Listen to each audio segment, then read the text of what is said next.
Olá, pessoal. Eu sou a Lady Daiane. Eu sou a Gabriela Borba. Nós somos o podcast Desenrola e no episódio de hoje iremos falar sobre ciúmes.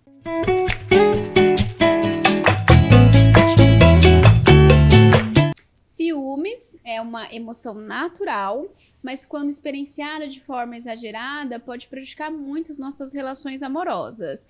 É uma emoção que nós vamos experienciar e ela tem como objetivo comunicar uma ameaça. Então, todas as vezes que nós interpretamos que podemos perder aquele relacionamento, a gente se sente ameaçado e vamos sentir a emoção dos ciúmes, né? Principalmente no início de um relacionamento. E é super comum, inclusive, essa emoção ela vir à tona no início de um relacionamento. Sim. Principalmente por ser um momento em que a gente ainda tá conhecendo a pessoa, a gente tá testando ali um pouco dos limites, a gente também tá tentando interpretar se a pessoa ela tá ali na mesma sintonia em relação aos interesses, em relação ao comprometimento daquele vínculo que começa a ser criado.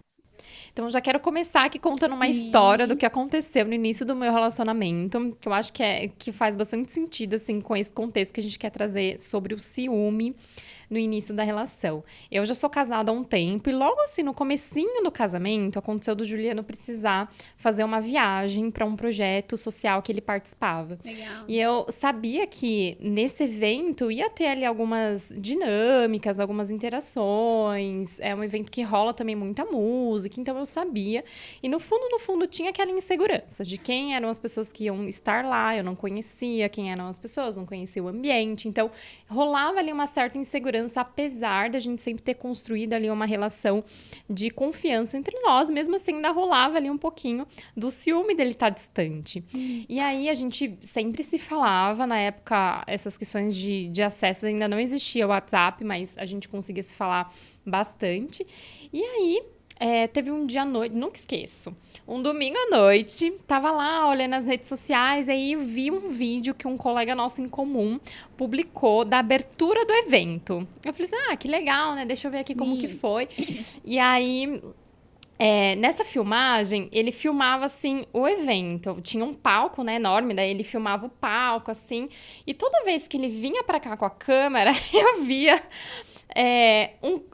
duas pessoas dançando ali, tipo, dançando junto. Sim. Aí, quando veio aqui pela primeira vez, eu olhei e falei assim, nossa, eu conheço aquela pessoa. Daí voltou assim com a câmera. Quando veio de novo, eu falei, meu, é o Juliano, ele tá dançando com uma mulher, com uma menina. Tipo, na época nem sabia quem era, não Sim. conhecia.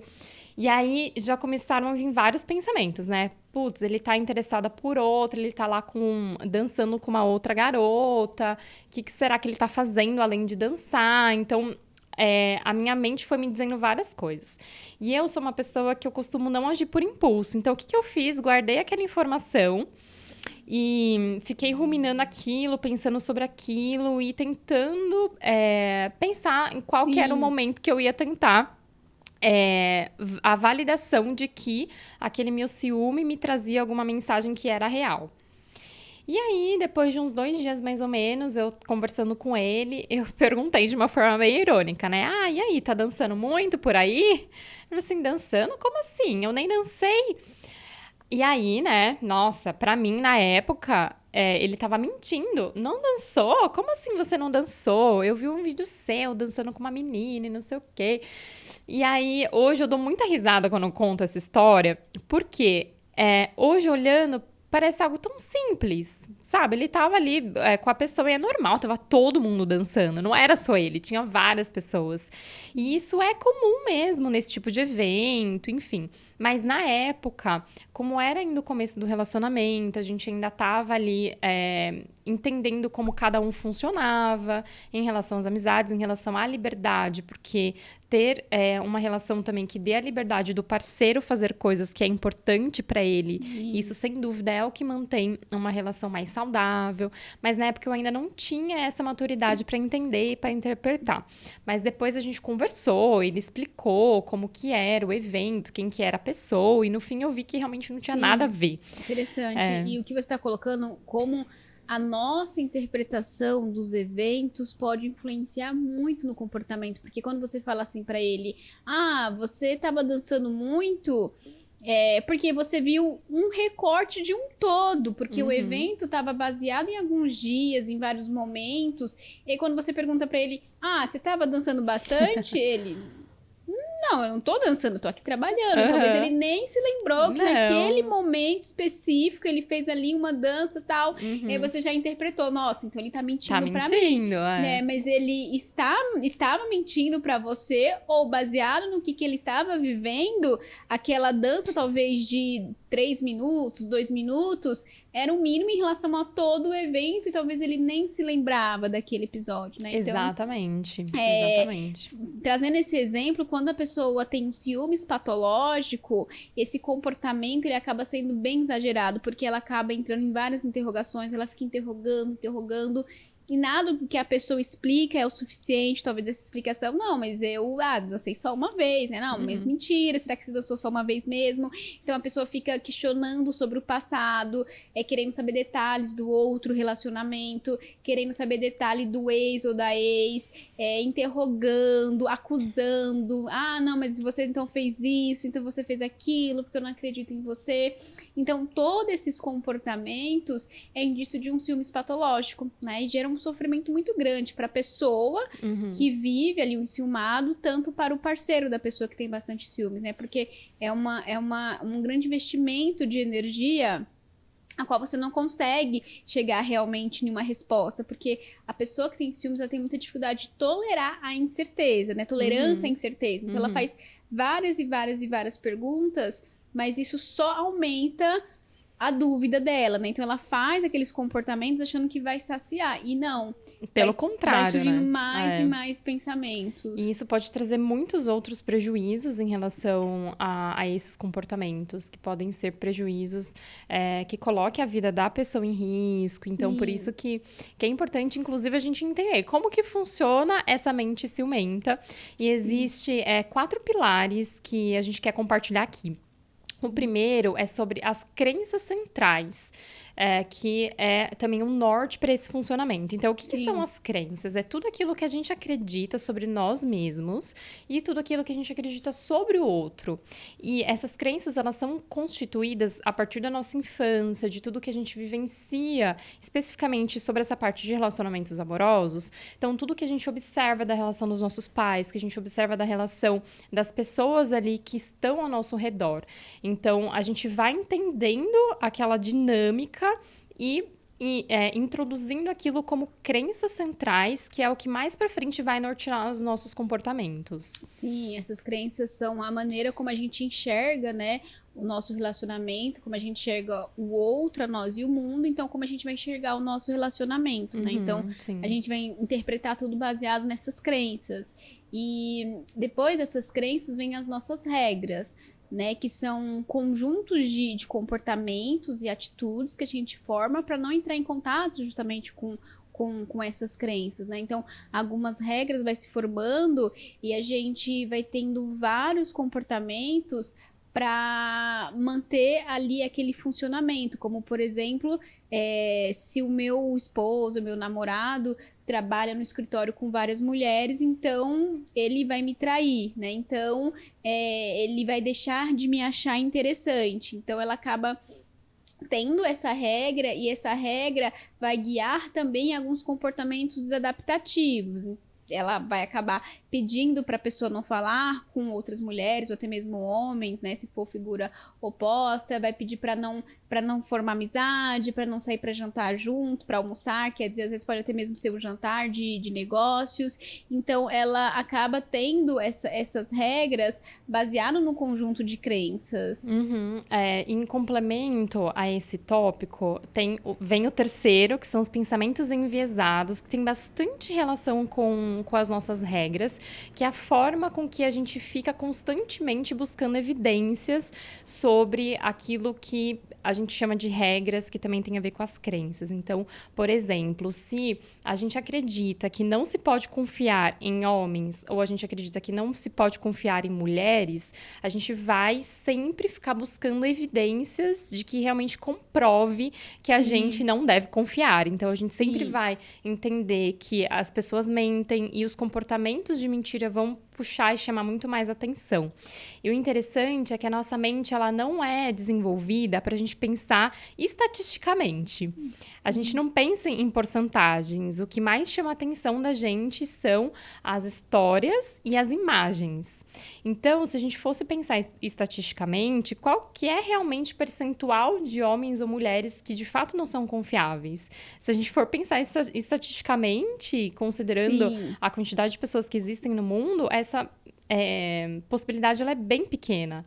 Mas, como a gente sempre se atenta aos fatos através de imagens e de histórias, é como se essa estatística aumentasse muito. Sim, Né? né? Então, é isso que traz esses pensamentos enviesados. E esses pensamentos vão levar a comportamentos desadaptativos, como a gente mesmo já mencionou. Então, você mandar várias mensagens para a pessoa perguntando o que ela está fazendo, ligações. Então, se a pessoa não atende a sua ligação, então você já começa a ter vários desses pensamentos. Então, ela tá com outra pessoa e começa a ligar. E começa... Aí é um processo de ruminação que só faz uma retroalimentação, porque você cada vez mais vai em busca de achar provas, de achar evidências e acaba tendo, claro, uma vida... Um relacionamento, quer dizer, de muito sofrimento. Um exemplo aqui, vamos supor que, não sei, né, seu parceiro falou pra você que foi pra aula. E aí você chega na sua casa, você encontra o livro dele, né? Muitas vezes você pode ter um pensamento, ele não me falou que foi pra aula? O que esse livro dele tá fazendo aqui, né? Então ele deve estar mentindo. E aí, quando você tem esse pensamento, você começa a ter emoções de raiva, de ansiedade. Então você começa a ligar pra perguntar onde a pessoa tá, já que o livro está ali. Então você tá tão enviesado que você não consegue pensar em outras possibilidades. Como, por exemplo, e se ela esqueceu o livro, né? E se ela chegou correndo e não conseguiu pegar o livro? E se ela estava atrasada? Você não consegue ter esse viés de pensamentos mais realistas, né, no contexto. E aí, a pessoa tá na aula, não vai olhar o celular porque está na aula, então não vai atender, aí vai confirmar os pensamentos, tá vendo? Ela não tá me atendendo, então alguma coisa tá acontecendo.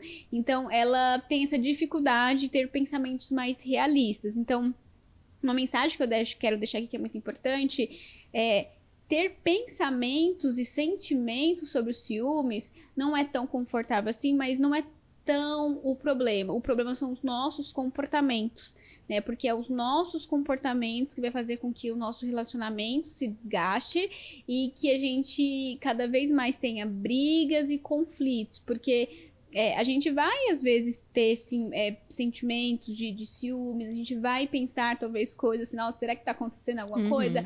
Mas parar para questionar, tem uma outra explicação para esse comportamento, né? Tem uma outra alternativa e ter comportamentos mais adaptativos. Porque a emoção a gente não escolhe sentir, a gente simplesmente sente, mas a gente tem o poder de decidir o que a gente vai fazer com aquele sentimento. Sim. Qual que é o comportamento que vai determinar aquilo que eu tô sentindo. E justamente agir na emoção não vai levar em lugares saudáveis, né? Dentro de uma relação.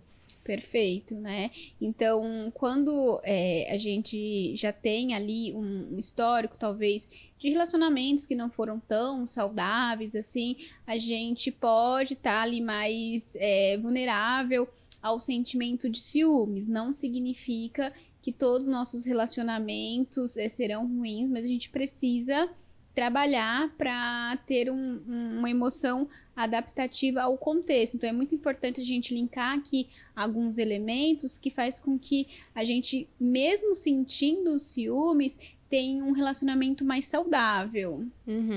E a gente pode começar, inclusive, fazendo uma reflexão sobre autoconhecimento. Então, reconhecer quais são as nossas crenças, como que essas crenças elas têm determinado os nossos comportamentos e o que eu escolho fazer sobre isso. Sim. Então, aqui é um passo super importante. E, além disso, tem outras características que agora a gente começa a entrar aqui mais um pouco na nossa conversa de dicas do que dá pra gente fazer em meio a situações que a gente começa a perceber que o ciúme ele tá um pouco mais um pouco mais Exagerado. exagerado. Exatamente. Acho que o primeiro elemento é ser ali realista com as suas expectativas. Quando a gente sente ciúmes, é muito importante entender que o problema é do casal, não é só de uma pessoa, né? E ser alinhado com as suas expectativas significa que você tem sim um problema e não tem problema ter o problema, e sim não conseguir ter ferramentas para enfrentar. Que é um processo, sim, desconfortável, às vezes um pouquinho difícil, mas que é totalmente possível alinhar as expectativas com o parceiro.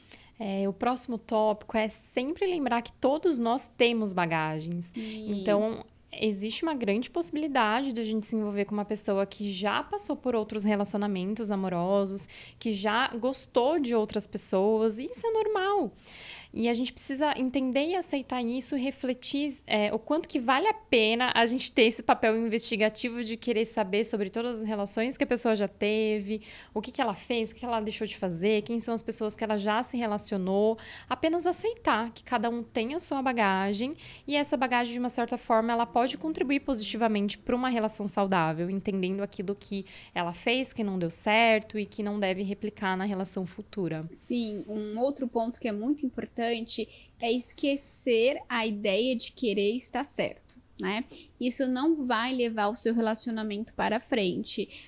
Você querer ser o dono da razão, entender que tá sempre certo, não. É muito importante o casal entender ali o problema, o conflito e como eles vão fazer para caminhar juntos. Quando a gente quer ser o dono da razão, a gente pode até estar certo, mas o problema continua ali.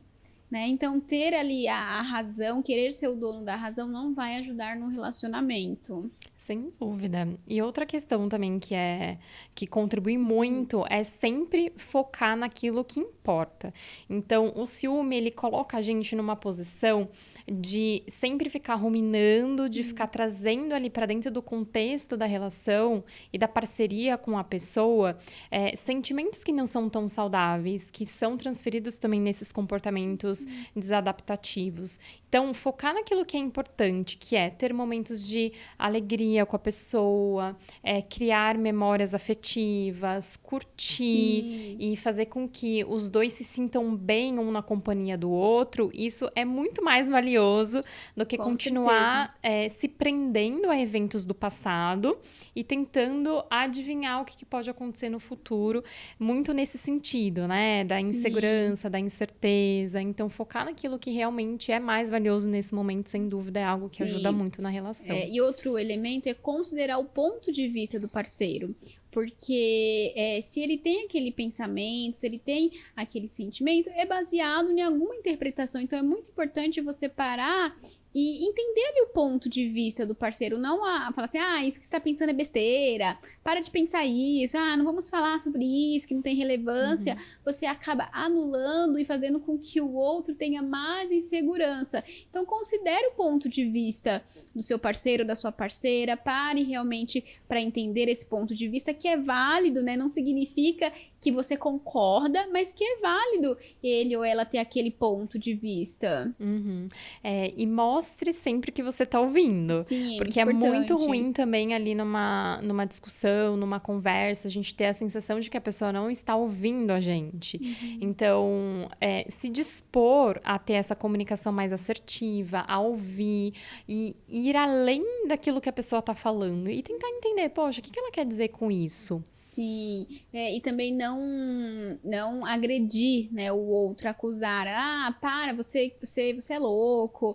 Você não sabe o que você está falando, né? Então, evitar acusar o seu parceiro, né? Então, é muito importante, como você disse, ouvir, entender aquele sentimento sem acusar, porque vou repetir o que eu disse quando o casal, uma das partes tem ciúmes, o problema é do casal, não é só de uma pessoa. E algo que é muito valioso ali quando tá rolando alguma discussão entre o casal é deixar o outro falar sem interromper. Nossa, isso é muito importante mesmo. Isso é muito difícil de fazer, principalmente ali no calor da emoção, naquela ansiedade, naquela fúria de querer falar, e aí um fala e o outro retruca. E aí acaba que a gente não dá espaço para o outro falar. Então, fazer esse exercício de praticar a escuta ativa, deixar com que o outro fale sem interrupções. Isso ajuda muito também para que a conversa ela seja mais coerente, para que tenha mais consistência naquela conversa e para que a pessoa ela consiga construir um raciocínio dentro daquilo que ela está dizendo. Porque se a gente interrompe a todo momento a conversa, acaba que a pessoa não consegue passar pra gente aquela mensagem que ela tá tentando. E vira um jogo de acusação. Uhum, Né? Então, assim, eu não tô te ouvindo, porque eu só tô esperando você terminar de falar pra defender o meu lado. E aí, se eu quero defender o meu lado, até que ponto realmente eu tô ouvindo a sua dor? Aí, se eu não escuto a sua dor, como é que eu vou ter um plano de ação pra gente resolver o nosso problema como casal? Então, esse ponto que você trouxe é importante. E também anotar, né? Então, assim, se você tá me trazendo vários elementos que é importante pra você, é importante também eu anotar, né? É mostrar que realmente eu estou interessado em entender todos esses pontos. E juntos a gente entender ali pro casal, porque não existe uma regra, gente. Cada casal é um casal, não existe o que é certo pra um, o que é errado pra outro. Mas diante dessas expectativas, dessas angústias, ele entender um plano de ação. Anotar para você ver se o que você está colocando ali faz sentido, é realista, não esquecer pontos que são importantes para você, falar com calma. E ali a comunicação vai ajudando muito o casal que enfrenta esse problema de ciúmes. E em complemento a isso que você disse, também uma dica valiosa é, antes de você começar uma conversa que vai partir de você, anote aquilo que você quer dizer. Sim. Prepare um discurso, questione os seus pensamentos no intuito de tentar entender, poxa, será que isso que eu tô pensando é real? Quais evidências que eu tenho que realmente ele tá interessado por outra pessoa? Então, questione esses pensamentos, anota ali o que você gostaria de falar para a pessoa, reflita sobre aquilo para depois você conseguir fazer essa conversa, porque com isso você vai exercitar o seu discurso e você vai conseguir passar a mensagem com mais clareza e o mais importante, você não vai agir pela emoção. Sim, perfeito, né? E aqui é um vídeo que a gente tá psicoeducando um pouquinho sobre esse tema, colocando alguns elementos que pode ajudar o casal, mas é muito importante também procurar uma ajuda, porque o ciúme patológico, ele prejudica muito as relações, não só a relação você, porque assim, é um gasto de energia que gera muito sofrimento, você acaba se anulando como pessoa, né? Porque você se engata em comportamentos para garantir que não vai ser traída, que não vai ser largada, e isso vai acabar cada vez mais destruindo a sua relação, a sua autoestima. Então é muito importante também procurar uma ajuda se o casal enfrenta assim um relacionamento com ciúme patológico. E até para a própria pessoa que é a vítima do ciúme, isso pode trazer consequências psicológicas bem importantes. Então, por isso que é necessário mesmo cuidar desses dois lados. Exatamente. Espero que vocês tenham gostado do nosso episódio. Deixa aqui o seu comentário e espero vocês no próximo episódio. Até logo!